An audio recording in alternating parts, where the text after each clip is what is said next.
Cause she got the SnappyNappyDugout. The SnappyNappyDugout? SnappyNappyDugout.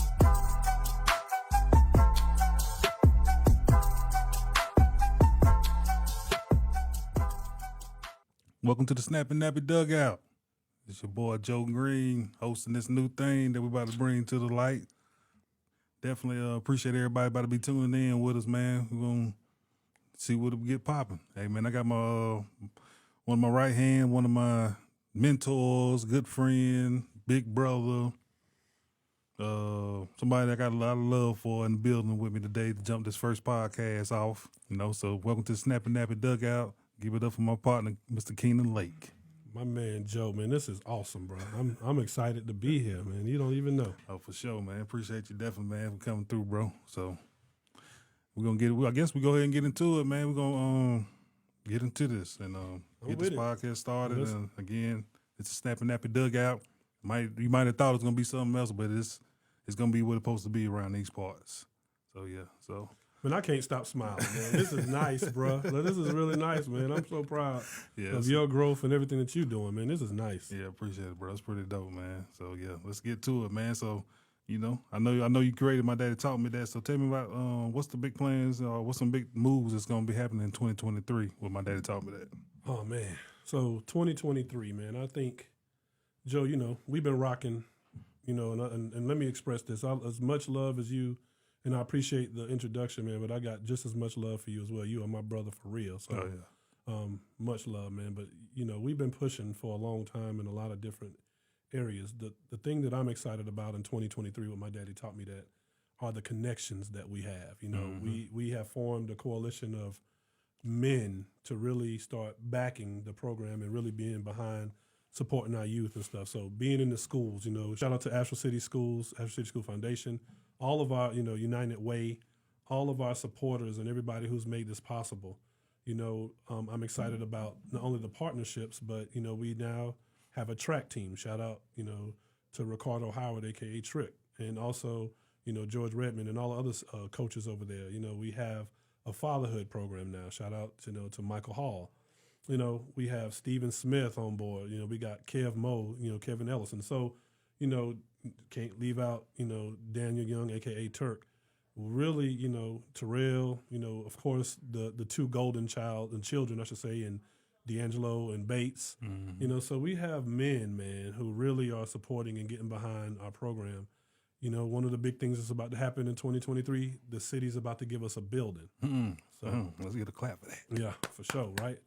About to have our own building, our own space. Now, this is a community space, and it's not, of course, it's My Daddy Taught Me That, but we are about the community, about our youth, about having an avenue for all of our children. Even if you're not, necessarily enrolled in the program, you'll have access to this space and building, So I'm excited about that. Yeah. We got your stuff happening, Joe. You being, the black spokesman for, for cancer and prostate cancer, stuff like that, all the things that you're doing. I'm just excited, bro. I think we're going to have a really good year, and not only just a good year as far as what we're doing, but to really show the impact and how it's going to really help our community. Mm-hmm. Yeah, definitely, man. Looking forward to it, man. 2023 going to be a big year for us, man. Definitely glad to be a part of it. Definitely glad that it's taking the lane that it's taking, and it took us through the path that it took us through so far to understand what's going to happen in these next couple of years. Yes, sir. So, yeah, definitely proud of that. So get to the next jump. What's the most proudest thing of My Daddy Taught Me That? Like, what am I proud of the most? What are you proud of the most? Again, man, I can't reiterate, man. I started this program in 2012, man, and, I didn't know how, all I wanted to do was support youth and be able to help youth. Mm-hmm. And I didn't know, it was going to grow to what it is today. And so I'm excited about seeing our, for example, we have ambassadors now who have come through the program and been engulfed in the program for 6-7 years. And now they're taking what they learned from this program and implementing it into their everyday lives and being truly successful. One of the things that you and I talked about is being able to say, okay, not only do we have a program now alongside with Black Men United and our fatherhood program, where we can have men who can come alongside men who might have been written off in community, men who have, who have not been able to prosper or move in society because of their past, right? Right. And it's like, everybody has a past. And so now we can get, have some of these men, who are really passionate about giving back right there in the forefront to really help. And so I'm excited about the connections, the partnerships, really being able to, again, to serve our community, Joe. I think that's the major thing for me. Yeah, that's what's up. Yeah. And I'm looking forward to, the opportunity to see that stuff and that stuff come to light too, because, things happen, but that shouldn't have to be what you are when right. you know what I'm saying? Yeah, we ain't judging. We definitely don't have to define it. You're right. Yeah, can't define it. And we as black men, we go through enough of that as it is. Facts. Already. Yes, So sir. yeah. Yep. So for us to get to be in that kind of position to bring some light to that, it's all right. Yeah. It's cool. So yeah. So basically, man, so you've been around me for a minute, man, with this business stuff, man, seeing me doing these shows. You've been a part of a lot of shows. You've been behind me silently or right behind me on the side. Either way it go. But you've been around me for a minute with these shows, man. So what you think about the entertainment world or the entrepreneurship business sides of things? I mean, I'm laughing, bro, because it's a hard world, man. I don't think people understand. Let me give you a shout out for your passion. I know when we started 10 years ago when we first started, and you was telling me Lake, I really want to provide an avenue of laughter and being able to get outside of the everyday hustle and bustle for our community, right? Mm-hmm. And I know your passion, I know your heart, man. You really wanted to provide an avenue for everybody in Asheville, but you saw your community in need of look, come out and have a good laugh, come out and take a load off and enjoy these shows that we might not, readily be available to attend. Everybody can't go to Atlanta, everybody can't go to Charlotte. So I seen the work that you did by bringing all this stuff here, man, and it's just been an honor to see. But it's been disheartening in a way too because of the lack of support, right? It's like what I've learned is that, it's almost, to be quite honest, Talk about it. That's why we on this. Let's keep it real. I mean, it's almost like you've been hustling backwards, bro. Right. You spending all of your money and resources to provide a service that nobody's taking advantage of, or they'll see the person maybe behind that and say, I don't want to rock with him, or I'm not supporting him.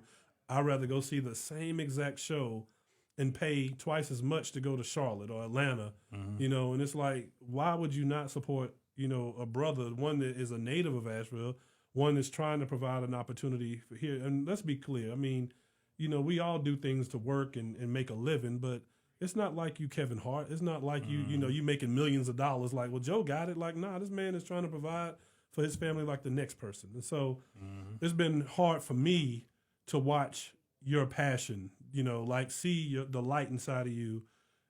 At some points, we all take lumps. That's life. Yeah. We all go through those ebbs and flows when things might not be going the way we want them to, or we done took several hits. Had several shows that we had a projected budget and that budget don't get covered, and then the next show, and then the next show, and it's like my man done took 5 straight losses. Took 5 straight losses, bro. Uppercuts. It is man, Joe, we gonna have to reevaluate, bro. And then you Lake, this is my passion, and then to see, at one point I remember when you kind of gave up, I can't do this no more, and so, but that's who you are. It's almost like somebody telling me, Lake, you can't work with our youth no more. It's that's my lane. Right. And so I've seen that, man, and it's been disheartening, but I'm going to tell you what, to see you never quit, no matter what, you still continue to grind, you still continue to put forth, and you still continue to provide the service for your community. So, I mean, that's a testament to you, my brother. I appreciate that, man. I appreciate that, man. Definitely, bro. Definitely, man. Yeah, them people act like they, everybody don't know the behind the scenes, man, but it's definitely a lot that go on behind the scenes, a lot of losses. Shout out to all the promoters out there, all the DJs, the entertainers, everything. That world is a different world. Let me add this, Joe. This is not only for Joe and entertainment and that platform. for whatever reason, people, and I get it. We're living in a social media world now. They said the same thing with my daddy taught me that. We know my daddy taught me that. Got it. Y'all doing this? Y'all doing? No, I post a lot. I make it. I post a lot, and I post a lot of our successes, and because you want to be able to have these kids see themselves in a successful manner, right? We are a grassroots nonprofit. We don't have a lot of money. We don't have a whole lot of resources. We're trying to get there, but again, for the last 10 years, we have been building, and it has been a slow, steady build, and I'm glad and grateful for that because that has provided us with longevity. Right. But I mean, to piggyback off what you said, bro, everybody just because something looks good and people are doing the work, I think that's when you do the work and you're passionate about the work, that's what people see. Oh, they getting it. They don't. No, I'm just passionate about what I do. Right. And so that don't mean I got it. I'm gonna get it though. I'm gonna make sure that these kids in our community become what they need to become, and make sure that we can help and provide and do all the things that we want to do. But this is for the folks listening to this. Make sure that you don't just, for the lack of a better word, judge a book by its cover. Like, understand what Mr. Green's talking about. Just because, behind the scenes, when people are asleep and in the bed, that's when the work is really happening. And that's when things are really getting done. You just see it on the social media, or you see it in the light when everybody and everything's shining. Definitely. Well, yeah, even with that, man, like, how you think Asheville done changed, man? Like, it's a different world nowadays, 2023. Like, it's 2023, but it been changing way before this. But how you think about, like, what's your opinion about, like, Asheville, like where it's going to? Man, Joe, that's a great question, my brother. This is our home. I think Asheville will always be our home. And to be quite honest, I think about it from time to time. Will I ever leave? I don't know. Right now, I doubt it. I will probably be here forever. This is my home. And so I'm raising my child here. My roots are here.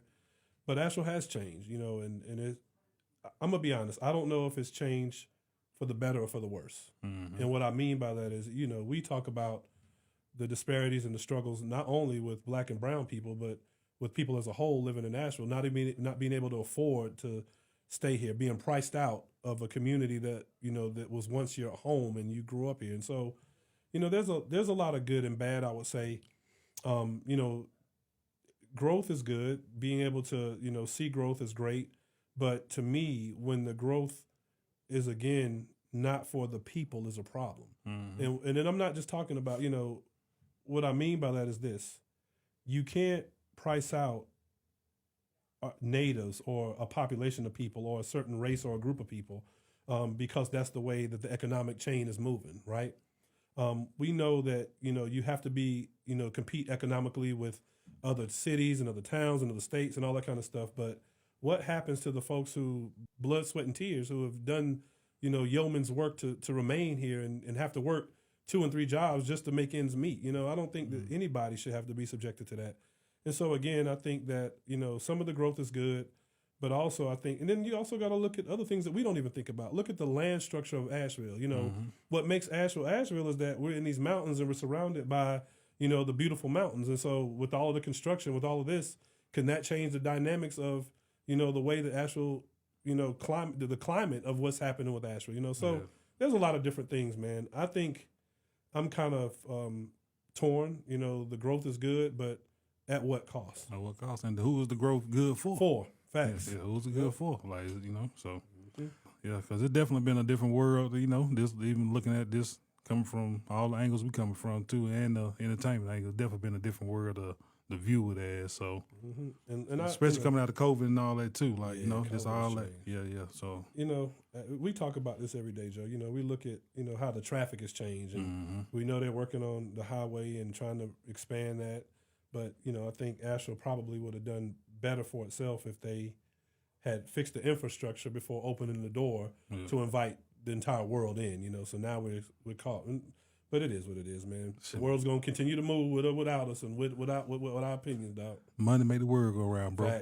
Yes, sir. Ain't nobody stopping for that. They ain't stopping. The money and the motion is not stopping. And the world will keep rotating no matter if you is in park or whatever. The world going to keep going. Yep. Believe that. Ain't stopping. Believe that, man. So, yeah, we, I definitely, man, this is our first episode. So, welcome to the SnappyNappyDugout. we just did a little introduction today, but like, you know, this way everybody know that we are going to be really giving like information out on this show. We coming from where we coming from. We know a lot of people got podcasts out here. We understand that. But again, this going to be Asheville based starting off and hopefully go worldwide. But again, like, you know, and if you don't know who I am, my name is Joe Green. I'm the black spokesman for colonoscopy test at the age of 40 ambassador.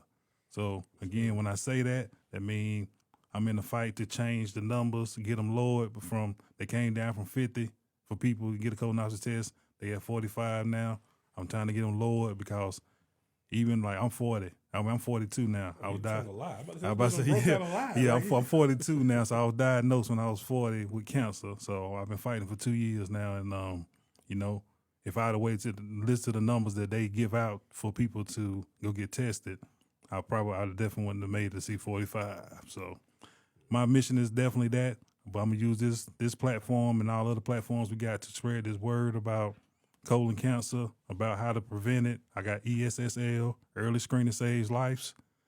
They're like, that can save your life, man. You go get screened early, you know, it can definitely save your life, save you from going through chemo treatments, radiation treatments, telling your family you got cancer.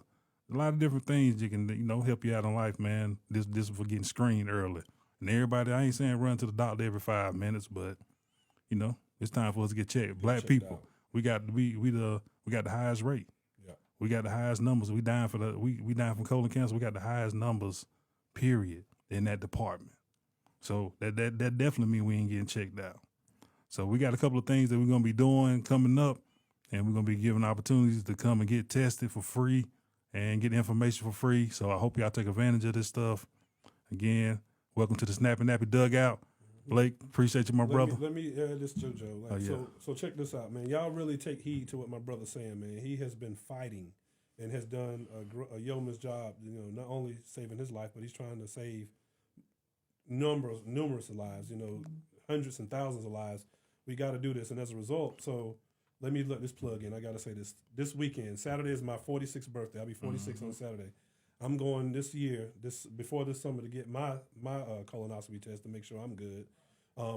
Couple things though, you know, Friday the 10th, KEYNON Lake Day. Come out, you know, support that. I'm gonna post it on Facebook. But this is the thing too. I am just gonna be dropping. I want to put this plug out. I'm dropping a men's skincare line. It's called King Care. It's gonna be coming out on my birthday on this Saturday. So I'll be posting that on social media as well. So stay tuned for that. I want to thank Joe Green and Snappy Nappy Dugout for having me on, man. This is a blessing, man. This is awesome, man. I appreciate you coming yes, through, sir. bro. That's what's for up. real, man. Now I know I can come and do a podcast all the time. For sure. The door always open. You already know what it is, man. So we're going to sign out, man. This is episode 1. We see y'all in a minute. Snappy Nappy Dugout.